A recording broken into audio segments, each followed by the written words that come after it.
ए बाबु चिनाएर आउनु भएको नाम भन्नुहोस् त।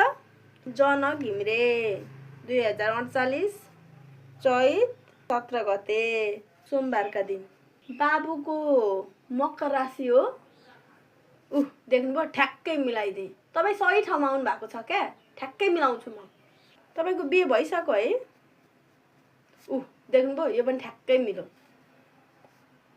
बिहेभन्दा अगाडि केटीसँग अलिअलि लफडा थियो जस्तो छ। देख्नुभयो नि, यो पनि ठ्याक्कै मिलाएँ।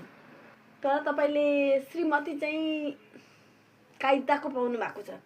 सबैको भाग्यमा यति राम्रो श्रीमती लेखेको हुँदैन नि। श्रीमती तपाईँको लक्षिणकी रहेछिन्।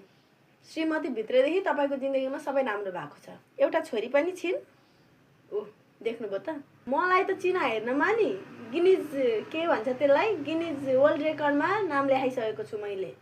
तपाईँले त श्रीमतीलाई जति खुसी राखो त्यति प्रगतिको खुड्किला चढ्नुहुन्छ। त्यस्तो छ तपाईँको चिनामा। अब फेरि पैसा दिँदैमा खुसी हुँदैनन् क्या श्रीमतीहरू।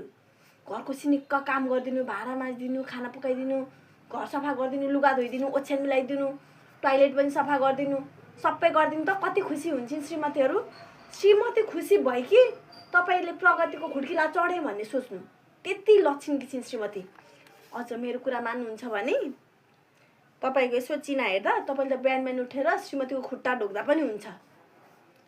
त्यति चाहिँ लक्षिणकी छिन् क्या श्रीमती। तपाईँले सोच्नै सक्नु भएको छैन कतिको कदर गर्नुहुन्छ श्रीमतीको। श्रीमती त उल्का लक्षिणकी छिन्।